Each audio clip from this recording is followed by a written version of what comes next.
In this episode, I have Chris Johnson, a triathlon runner and physical therapist, joining me to discuss all things running and endurance athletes.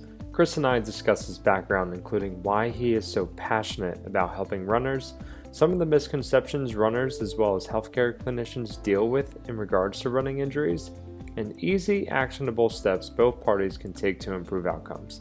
This podcast is filled with some great clinical pearls on top of just how to be a better healthcare clinician. Hope you enjoyed this one. The Rehab audio experience will teach you how to take control of your health through knowledge by optimizing performance, promoting longevity, and keeping your movement system in tune. Welcome to your host, the Prehab Guys.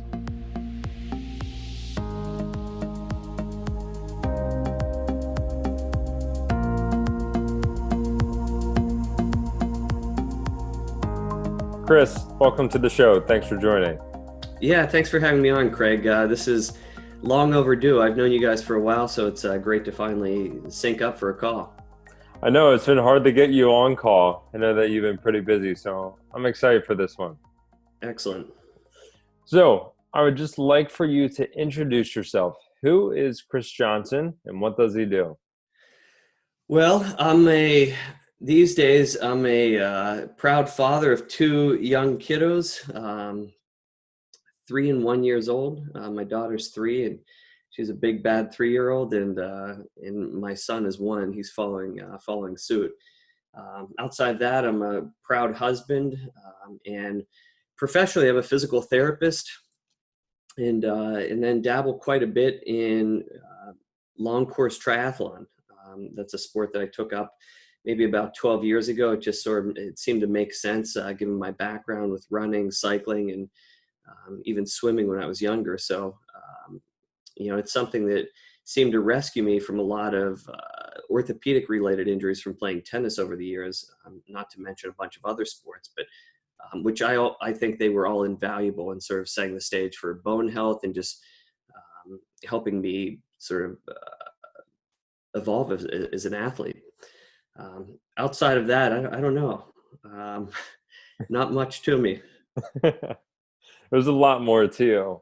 I know when we chatted in the past, you gave me a little bit insight as to your background and sort of what ultimately led you to the endurance sports world. Could you share a little bit of insight about that? Yeah, for sure. So, I grew up essentially playing every sport in the book. And tennis was a sport that I ended up focusing most of my time on once I got to college. And I'm glad that I didn't specialize in a particular sport in high school.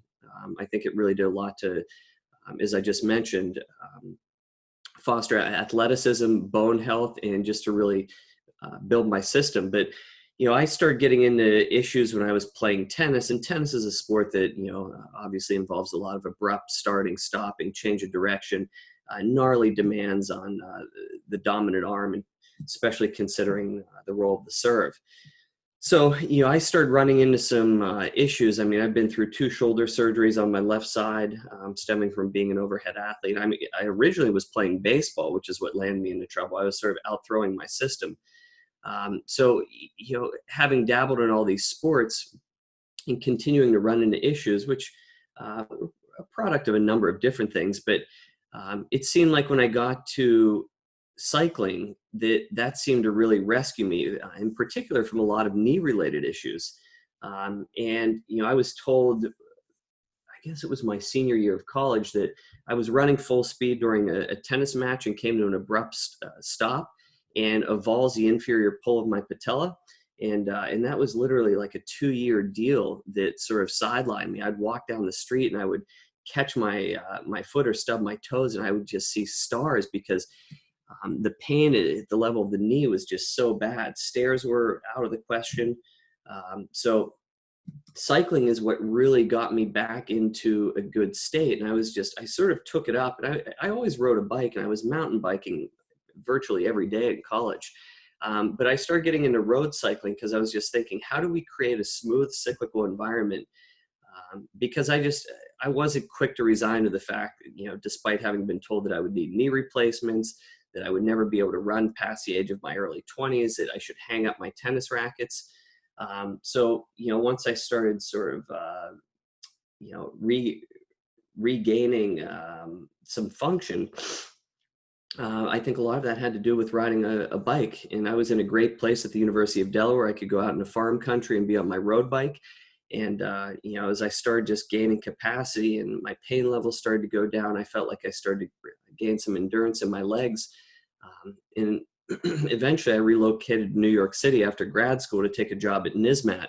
And then I slowly started plugging back into running.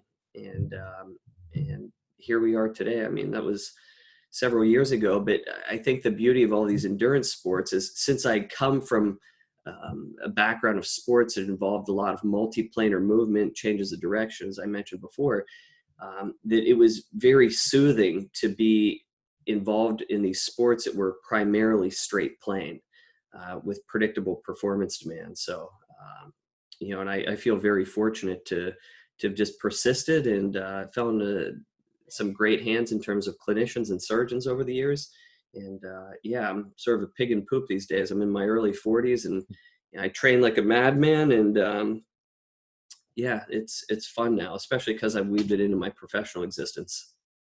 Yeah, and with your background being in all those different planes of movement, all the different sports, all the different backgrounds, from going to your course and from having met you, I feel like all that translates into how you treat runners and sort of how you manage these endurance athletes.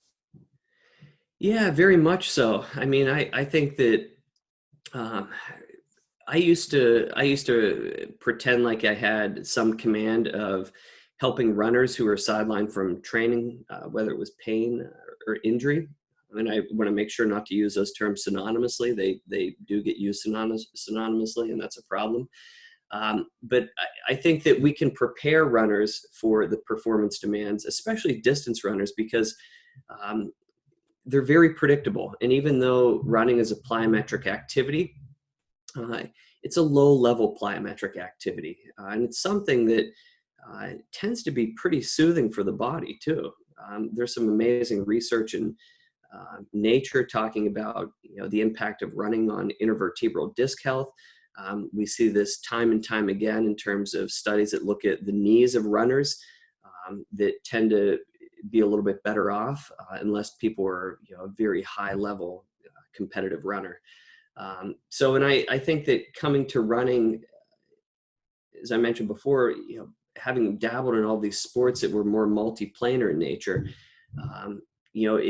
it really helps you have command when you're working in one plane, because you tend to control the movements in the frontal and transverse plane a little bit better.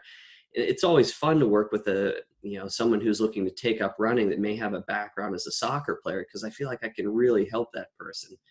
And by the same token, I love to take people who have focused primarily on running and just to challenge them in these other planes, because they've never really explored movement. And that's something that just the simple variability can go a long way. What would you say are some of the common misconceptions or some of the challenges that you commonly deal with when you're working with runners or some of these endurance athletes that seek you out for your help? I think they're just flooded or overwhelmed with information, and generally misinformation. I think anytime that someone reaches out to me in consultation, it's just having a chat with them and saying, hey, what do you understand, your situation to be? How did you arrive at this perspective?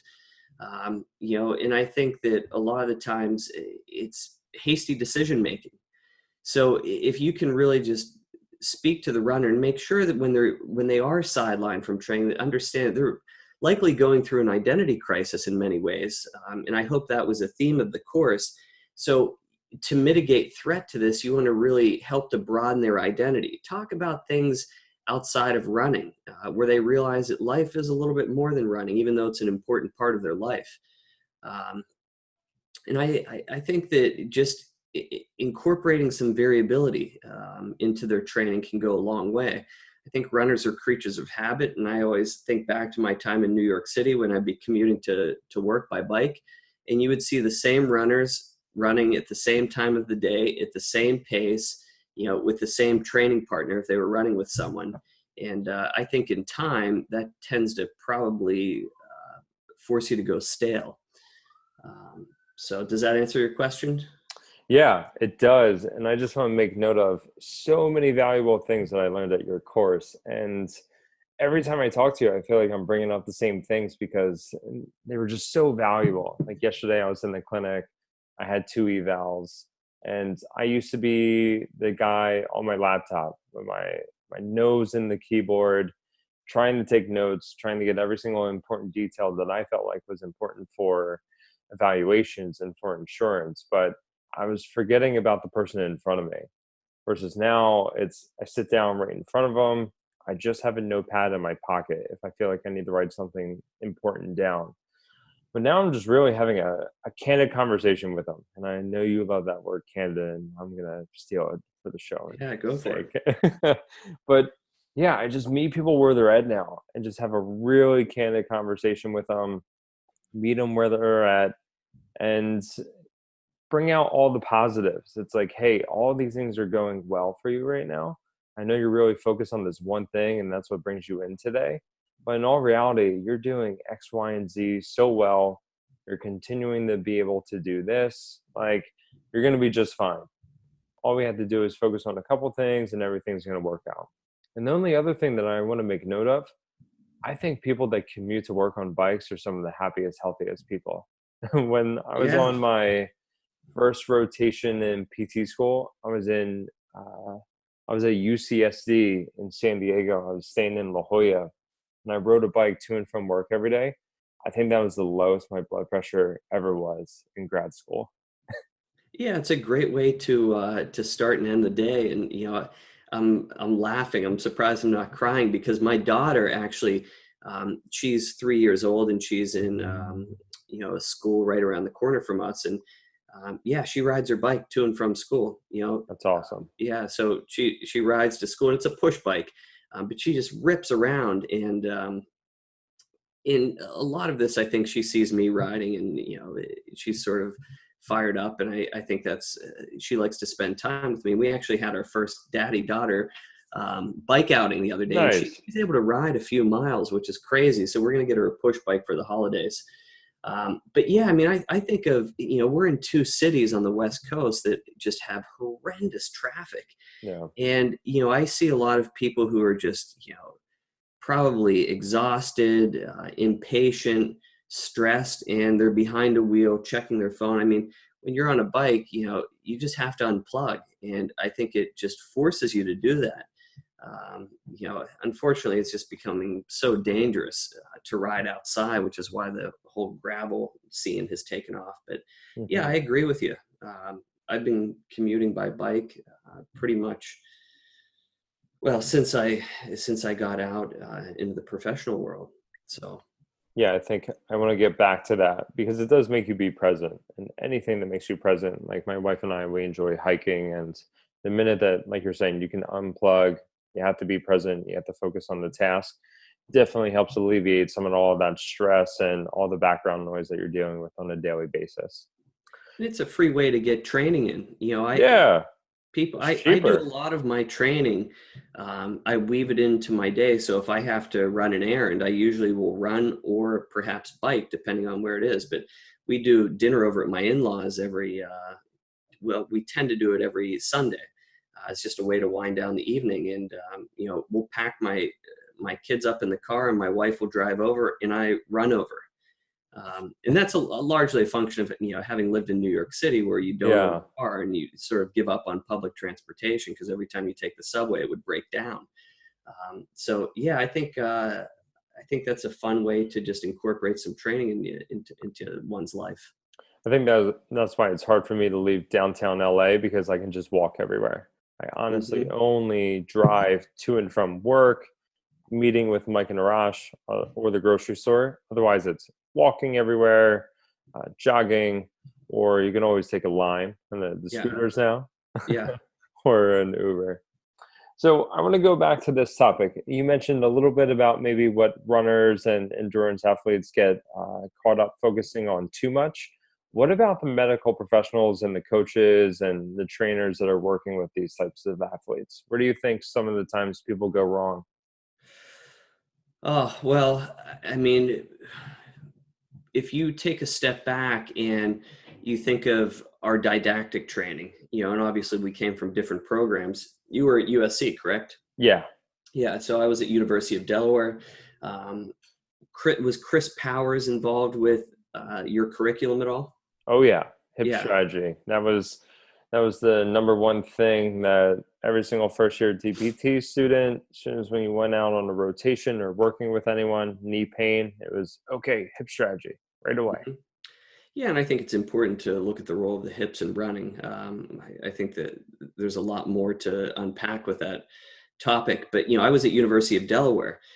In Irene Davis was there at the time, and she was doing a lot of work with foot orthoses. Hmm. And I'm sure that she probably looks back at that time and saying like, oh, I mean, because she's changed her perspective quite a bit. But I think that most medical professionals don't get any when we go through our training, don't get any specific education on how you work with a runner, from a rehab process. And I think that people are reluctant to admit that they don't have a lot of formal experience working with runners, because runners notoriously get injured when you look at the data, and they're going to end up at your clinic. But when I see them, in the name of that course is migrating runners out of the medical system. And the reason I named it that is because I think that when a runner gets into the medical system, if they've been sidelined, with any lower extremity complaint, which is what we tend to see, that they fall into the hands of folks who are well-intentioned, but generally don't know how to address their needs. Most runners come in with non-traumatic soft tissue related issues. It's not like they tear their ACL, not to say it can't happen, but that's a very low likelihood. So they should not be in the medical system for more than a couple sessions, unless they have a very involved tendon related disorder or bone stress injury. But even then, you want to stage this so you break that rehab up into parts. And I think the other thing with coaches, and there are some exceptional coaches, and those are the folks I tend to align myself with, because I sort of work across the injury to performance spectrum. But the good coaches know when to reach out for help.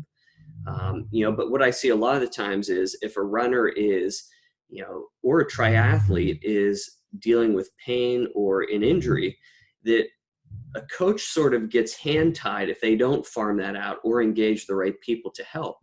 And then the person just starts spinning their wheels, and they may Toblerone a little bit with their symptoms or their situation, as opposed to really going in, trying to address what's driving the issue, and then plugging them back into training. So it's really understanding the rehab to performance spectrum, which is what Claire Ardane and colleagues laid out in BJSM in 2016.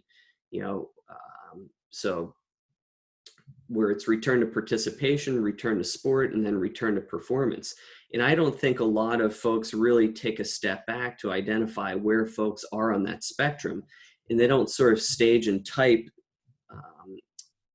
the nature of a runner's presentation. So like if someone comes in and they tell me that, hey, I've been dealing with some knee issues where I can't even go up and down the stairs. I sort of resort to taking an escalator and elevator. Well, that's avoidance of activities of daily living. I mean, that's a physical therapy problem. You have to figure out, what's doing, versus someone that comes in that says, hey, I've been running, but, when I get like 6 to 7 miles into my run, I tend to get pushed back, especially if I start incorporating, any sort of incline or decline work.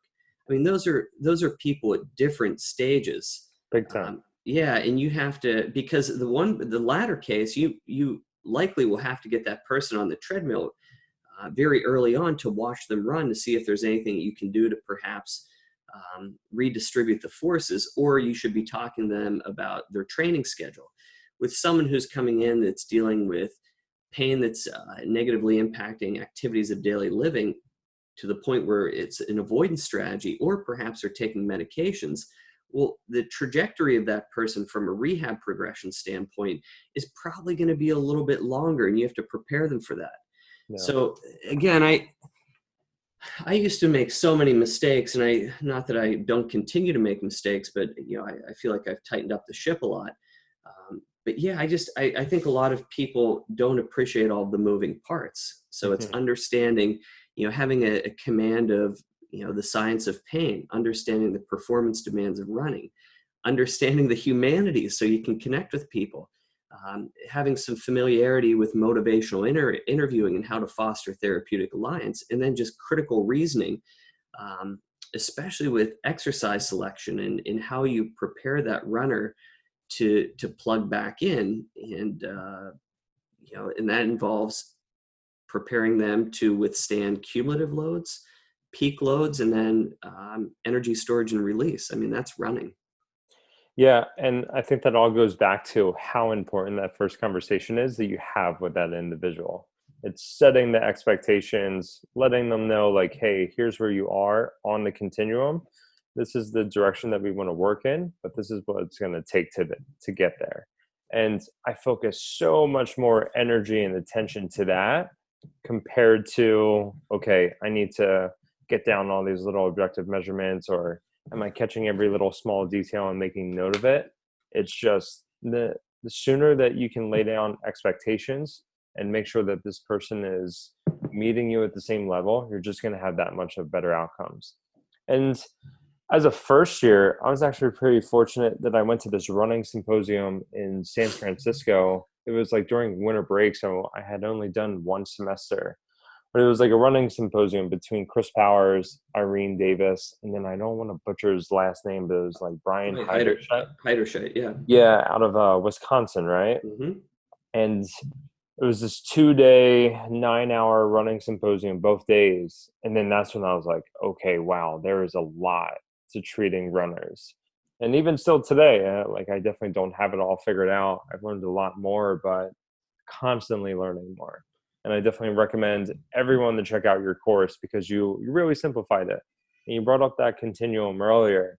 And I think I can even make it more simple, like you mentioned, but it's like, hey, you rehab to train, you train to perform, and then you perform to set the new bar. And it's just a matter of, okay, where is that person on that continuum? What direction are you trying to help them go? Yeah, and I think that those are all, Chris, Irene, and Brian have made invaluable contributions to the field, and they can really help you take a deep dive on a lot of the moving parts with the running gait. I think what gets missed a lot of times is a person, and just realizing some of the challenges and struggles that a runner faces, especially if they're sidelined from training. And just as much as I always have to be careful these days, because when someone comes in and I hear their story, where they're coming from and what they're looking to do, I feel like I want to create this master plan and really push it on the runner. And as much as I feel like I may have a great plan or set of answers for them, to really put it on them and say, what do you feel like you need to do? How confident are you in your ability to get back to running? What are some of the obstacles that you anticipate that may thwart your efforts? What are the things that you have working in your favor? What's worked thus far? What have you found to be unhelpful? And I mean, this is a central tenet of motivational interviewing. It's people are more convinced by what they hear themselves say rather than me just pushing bad breath on them. So, but it's sort of just almost casting a light on what you anticipate to be the best path forward, but really putting it back on them. What would you say are some of the easy and actionable steps that, if you only had to pick like one or two things that you're telling these endurance athletes and these runners to focus on when they walk away from that first session with you? What are one to two things? I mean, I really try to get runners um, to be self-honest or self-aware, Hmm. and to take certain wellness factors off the table. And obviously, I mean, this is all the stuff that we're hearing about. It's, sleep, it's proper fueling, and, ultimately to try and get a consistency of training. So, you know, for example, I woke up this morning, I had a pretty decent night's rest. Today would be a day where I'm comfortable pushing a little bit more. if I have a bad night's sleep, or, I didn't take the time to fuel properly this morning, I go to work out in the afternoon, maybe it's a little bit more of a yellow light time. But I think it's getting runners to be self-honest, because they just, naturally tend to make very hasty decisions regarding their training. It's Yeah. like they have a really stressful day, and that's a day where they want to go out and blow off steam and just want to hammer. And Yeah. that's what gets people into trouble. Big time. It's these training errors. And God, I had a lady come in yesterday, and it's like, clearly what you're dealing with is too much stress to the bone. Like it seemed like SIJ stuff, and she's literally saying, yeah, it doesn't feel good when I start like running downhill, or I get to like someone's driveway pavement and I have to go down, and it's like this slamming force that I feel, and I do like a SIJ, like a thrust test, and it doesn't feel good. And then she goes at the end of the conversation, well, what do you think if I try running 16 miles tomorrow? And I'm like, what do you think if you were to run 16 miles tomorrow? And like letting them say it and hear themselves say it. Yeah, and that's a situation right there. When I start hearing reports of, pain in the region of the SIJ, and they have pain with some of these provocation tests, I'm starting to ask, okay, tell me about, your sporting background when you were growing up. This is when it starts to really beg the question: how old were you when you had your first period? Are you having consistent periods? Tell me about how you approach fueling to sort of get at the relationship with food. How are your symptoms behaving over the course of a run? Is this something where your symptoms tend to get worse with impact? Because anytime I hear SIJ complaints in a runner, that tend to get worse, especially if they fit into sort of the relative energy deficiency syndrome, and anything in their background tips me off. Like, bone stress injuries are not something you can play with, Yeah. and that's something that hopefully really was abundantly clear from the course that you attended in LA. I think so many times runners present to physical therapists and rehab professionals with signs and symptoms consistent with the bone stress injury, and it's not addressed accordingly. Because they get those x-rays and you don't see anything on an x-ray, and they see it as a green light. Oh, it's one of the most, I think that anyone who orders an x-ray on a runner and they say, hey, we're concerned that you may have a bone stress injury or stress fracture, and they order an x-ray and it's unremarkable, that is one of the most dangerous points in time, because the message that gets communicated to the runner is, hey, here is this diagnostic test, and it was unremarkable, and it's clean. Well, I don't have a stress fracture, but they very easily could have a bone stress injury.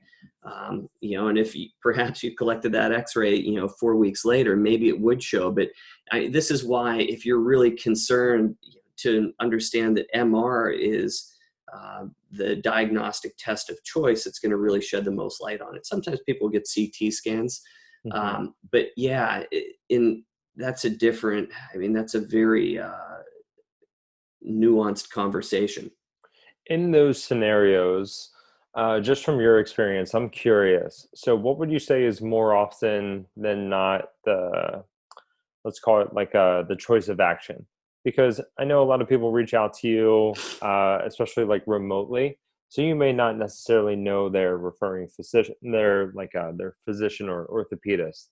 So would you say, does it depend on the area that they're complaining about pain and that you think there may be a bone stress injury? And because of that area, so scenario one is, okay, let's modify what you're doing. Let's see if you improve. And then in time, if it doesn't improve, go seek an MR. Or are you suggesting that person, hey, just go get an MR as soon as possible? Yeah, I mean, that's a great question. I think the last thing we want to do is subject someone to a lot of diagnostic tests, just because they're expensive, and you always end up finding something either way. But I think that with runners, you likely, well, I tend to see a lot of tendon-related disorders and bone stress injuries. And anytime someone is reporting symptoms that may be suggestive of a bone stress injury involving a high-risk site, I do not play around with those. And that's something I was a little bit more perhaps lackadaisical with when I was just out of school. But if someone has symptoms in the region of the navicular, the base of the fifth metatarsal, the anterior tibia, especially the proximal femur, you cannot play around with these because the consequences are relatively grave. And I mean, you could very easily go on to an ORIF just because these regions don't have good blood supply. If someone has some pain in the region of the fibula, and there's nothing else sinister going on, I want to just at least get that person to eliminate any shock to their bone. So impact, I would just say, hey, let's have you, and a lot of times these people are fine with walking. It's only when they start running where the symptoms start to really manifest. So you want them walking. And, the unfortunate reality is these people get thrown into aqua jogging programs or stationary bike. And if you look at the osteogenic index, walking is, especially brisk walking, is going to be a much better stimulus. And it's not going to be, to the point of, hopping, which they obviously aren't, tolerant of, but is very important in rehabbing someone after a bone stress injury just because of the way that bones respond to that kind of load. But I feel like people are very scattered with their decision-making around bone stress injuries. Again, you just have to understand high risk versus low risk, and what other factors are at play, so. And I think if you're not educated about it, it turns into this like all or nothing thing, especially for the average person or the runner, right? If they're really concerned, it's like, oh, okay, I should just completely stop running, completely stop everything that I'm doing. Let me go completely no impact at all and see how that goes. Or you have stubborn individuals that are just going to keep going and they're going to go 100% whenever they're going to do it. That's what I've learned with runners. It's just, man, some of them are just stubborn. They can be tough to work with. Like they even know what they should or shouldn't be doing, but they're still doing other things. Yeah, and that comes back to really how you handle that conversation. Yeah. Because I think a lot of times people really have runners, unless they have a medical background, really have no appreciation for the implications of their decision making when they go out to run, especially if it's if they're dealing with symptoms that may be suggestive of a high-risk bone or a high-risk bone stress injury. So you have to really sit down and say, and be present with them, and to also say, I want to really make sure I understand your thoughts on this. And, so when you walk out of here, that you're really positioning yourself to get back to running in a timely manner versus perhaps prolonging your recovery. And, I get the sense that, perhaps I'm not getting through to you. I mean, again, you have to sort of let these conversations evolve organically, but to really make sure that someone understands what could potentially happen if they're screwing around with their decision making. Yeah, and that goes back to what you mentioned at your course. Like sometimes you have to ask yourself, is it a good fit? Is it a good fit for this person to work with you? Is it a good fit for you to work with this person? Are you guys vibing? Because I always think of it as like family, So my wife is a PT. If my brother or if my mom reaches out to me and they're like, oh, my back's hurting, what can I do? I have all the tools in the toolbox to tell them what to do, but because I'm family, they're not going to listen to me. But then if we go home for Christmas and they ask my wife the same exact thing, and she shows them the same exact thing to do, they listen to it. And so sometimes it's just like dynamics, or maybe it's just not a good fit. So I think that's something always valuable to ask yourself, especially if you're working with these types of athletes or anyone. It's like, hey, I don't know, am I the right person? Am I the best person to be working with this person, or should they be working with someone else? Yeah, for sure. And I think to your point, making sure that that it's a good fit. And as much as we want to help everyone, I mean, that's sort of how we ended up in this field. Yeah. In terms of physical therapy, you also have to be realistic. And I just want runners to know who may be dealing with a bone stress injury involving a high risk site is that you could very easily go from a running related injury to a life altering injury. And now if someone, for example, has to undergo surgery, and I've worked with countless people, who have connected with me after the fact. And, if you have to have a screw put into your hip, that starts to impact not only you, but your family, your colleagues. I mean, it turns into a much more involved situation. Yeah. So I think ultimately the moral of that story is don't take bone stress injuries lightly. Yeah, for sure. And yeah, we could delve into that a lot more. Oh, But, yeah. and I don't want to scare people. I just want them to understand the reality of the situation. As they should. Yeah. So I want to transition and talk performance a little bit. You have been known to not only help people be able to finish an Ironman, but now they're placing at these Ironmans at a competitive level. So I just want to hear the background as to how you started working with really elite endurance athletes. What do you enjoy about it the most? And would you say, is it simple or is it complex working with these athletes? Oh, that's like 5 questions. I could write a novel on that. I would say that, it's really, I love connecting with someone who's been sidelined from training, and we pick some low hanging fruit and get them back to consistent training and really make sure they stay on top of their workloads, that they're very self-aware, self-honest, as we discussed before. But if you can get someone to manage their training intensity distribution and realize that they don't need to go out and do all these crazy sessions that they hear their friends or perhaps their training partners doing, that you can build some pretty meaningful physiology and fitness. So I think that this is something that has evolved over time. But yeah, it's fun these days because, again, back to what we were talking about, you rehab to train, you train to compete, you compete to redefine your limits.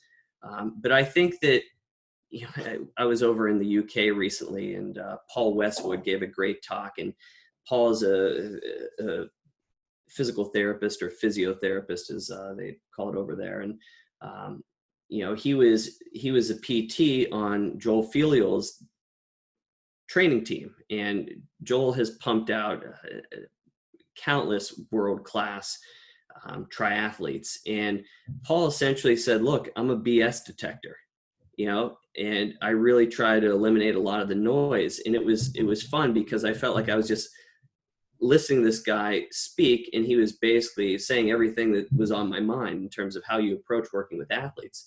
I think there's so much noise, especially with endurance athletes, and they're always concerned they haven't, done the training, and then they hear all this chatter within their community. And I think it's really trying to get them to have a quiet mind, focus on consistency of training, tending to follow, if we're talking about endurance athletes, runners and triathletes, something along the lines of a polarized training model where they're not on the gas all the time. You just can't recover when you're putting in 15 to 25 hour weeks if you're constantly doing threshold training or doing high intensity stuff.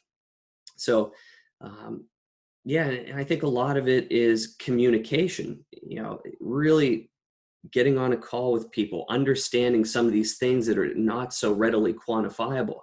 How do you quantify someone who says, look, I just, I got into an argument with my family, and, I had to move out of their house, say if they were staying with family for whatever reason.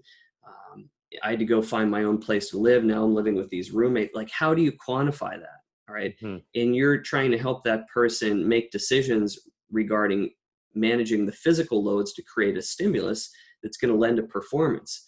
So again, there's so many moving parts to this that, you obviously want to measure the stuff that lends to being measured. So heart rate, we can look at power on the bike. We can look at, duration or distance run, but it's really being appreciative of the other factors. So a lot of the psycho-emotional stuff that really helps to give you a better lens into how you handle their training. One of the favorite things I ever heard from a neurologist one time when I was still a student, and it was helping and working with people that dealt with like headaches and migraines. And then the neurologist said stress can manifest itself physically. And one of the easiest concepts to help grasp that is when you're a teenager or even later on, really stressed out, may have a breakout of acne. So those things, it's really hard to quantify, but we know that these subjective things and some of these other factors in life, they can definitely manifest themselves physically. That takes a toll on the body. It's hard to quantify. Yeah, and one of the sound bites that, I sound like a broken record a lot of times, and anyone who spends time with me in a professional capacity, they'll start picking up on all these sayings and using them, which is awesome. And I've gotten these from a lot of other people too. I didn't coin all these myself, but one of the things I constantly am telling athletes is stress equals stress equals stress.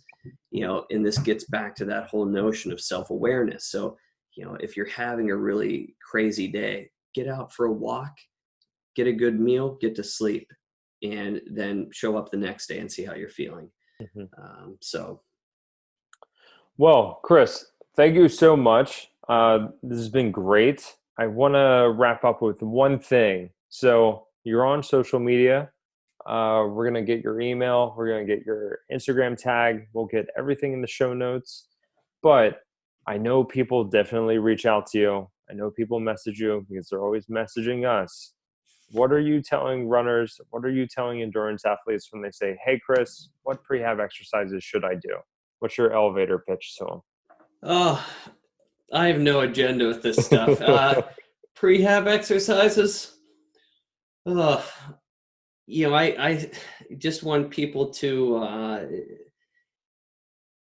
really establish consistency of training above all else. I think so many things fall into place when that happens.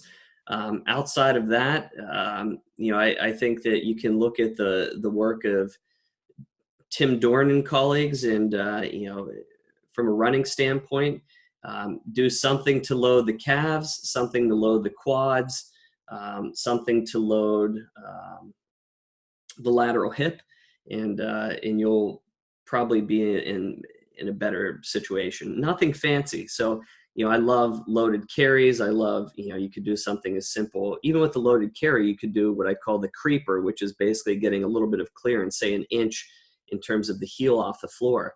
I love lateral toe taps because it's sort of,